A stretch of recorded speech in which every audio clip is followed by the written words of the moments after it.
Hey, what's up? I'm Ashley. Thank you for watching this video. And today we're going to be talking about Snowfall, Season 5, Episode 3. And let's get started. So, Franklin let everybody know that Teddy said Grady is out. He's greedy, wasteful, and was putting everybody in jeopardy. And that Grady just up and disappeared. Franklin over here trying to be all nonchalant about it, talking about, I'm not sure if Teddy killed Grady. You know what he did. And he made sure to let everybody know that it's not Reed no more. Call him Teddy. Louis was still telling Franklin that they need this price cut. And Franklin said, ain't gonna be no price cut. And then Louis was like, well, I made promises. Franklin said, well, you gonna have to break them. Then Louis was like, well, I need to talk to Teddy. And Franklin said, I'll talk to him. He stays snapping at Louis. I think he's still mad at her for wanting to do her own thing. But Franklin really lost his mind with his auntie Louis. He really let her have it outside at the gas station. Louis brought up wanting to talk to Teddy again. And Franklin said, you want to know what he said? He said the price cut isn't the problem. It's you two breaking away from me. He said, I'll let y'all experiment. But that little experiment ain't working. So let's cut this down the middle, 50-50, and let's work under one roof. Louis said, I'm not going to do that because I don't want to put me and Jerome's life at risk for your dumb decisions. And Franklin's like, well, I've put it in the past. I forgave you for wanting to do your own thing. So then that's when Jerome jumped in and he was like, nephew, you telling me you over this thing too? Don't be talking out your neck because you're not over it. So Franklin let her have it when she said she doesn't want to work under anybody else's thumb.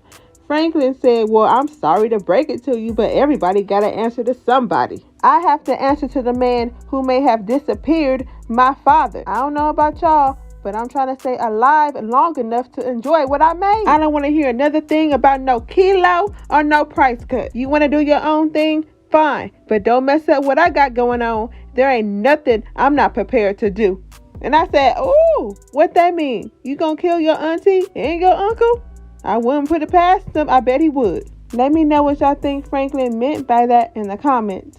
And so we met this guy named Mello, and we quickly unmet him because he died in less than an hour. He used to work for Scully, and he would meet up with Jerome and Louis for the drops. They let Mello know that the price is going to be the same. And Mello was like, oh no, Scully not going to like this. So when Scully found out, he was over there at the house slicing people up with a sword. Mello told Jerome and Louis that Scully said, come over because he want to talk to y'all. So when they came over, Scully was like, we had a deal, 10 a key.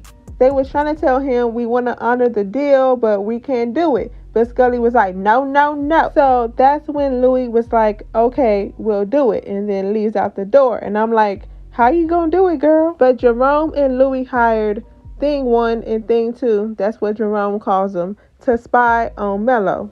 So they got this stripper at this strip club to spy on him and saw that he was just throwing $2,000 out there for her just to take off her clothes. They was like, yeah, he feeling himself. So when Mello came to Jerome and Louis talking about Scully planning on taking y'all out at the next drop, they didn't really believe him. Mello was like, tomorrow's his daughter's birthday, so he's going to go to a psychic to talk to her. So they pulled up at the psychic before Scully could get there and was waiting for him inside the house. We're not going to even talk about this psychic's white face. I'm like, is that what psychics do? They let Scully know what Mello said about taking them out. So they called Mello over. He thought it was a done deal. He was about to be the king now, is what he thought. But he quickly found out that that wasn't the case. Scully choked him out and broke his neck. He thought that if Scully was dead, then he could take over, but he thought wrong. And Scully asked Louis and Jerome, why didn't you kill me when you had the chance to? And they told him, ever since that hospital, we're going to be loyal to you. We're going to work with you. So Scully told them that the price can stay the same. He's not worried about no price cut no more. Scully is on this spiritual gangster movement right now. Ever since he lost his daughter, you know, he's been talking about God and the Lord and all that. So I'm really interested to see Scully, Jerome, and Louis working together. Let me know what y'all thinking about Scully in the comments. So Franklin met up with Teddy. Franklin started talking about the price cut, and Teddy said, my prices will stay the same. I think the issue is what Jerome and Louis are paying you. So please, in the future, Don't call me out here to try to cut my margin and end up getting people killed who's trying to fight a war. Get your own house in order first. So what did you really call me out here for? Because it wasn't about no price cut. And then that's when Franklin started talking about his daddy. He was like, have you seen my daddy? And Teddy started lying to him. We don't know exactly what Teddy did to Franklin's daddy, but he did do something. And he was like, I don't know. I ain't seen him. I know this must be hard for you. You rebuilt this relationship and then he betrays you, but whatever happened to him, I had nothing to do with it. Franklin knows that that's some BS. So when he did this drop with Gustavo, he was trying to get some tea. He was like, did you know Teddy was coming back? Do you know what happened with Grady? It's weird that he was just up and disappear like that because he had a lot of ties here. And then that's when Franklin started looking around and noticed this building with a whole bunch of windows, and he started coming to his senses and was like, oh, hold up. Teddy might be spying on me. And he was. Listening, had his binoculars and all that. So he quickly switched up and was like, I'm so happy Teddy is back. Grady was a problem anyway. He took half of thing 1 and thing 2 to go check out the spot with him to make sure that Teddy was in fact following him, and he was right. So I'm curious to know what Franklin's going to do with this information. Franklin told his baby mama that Grady just up and disappeared and that Teddy is back and he's still in.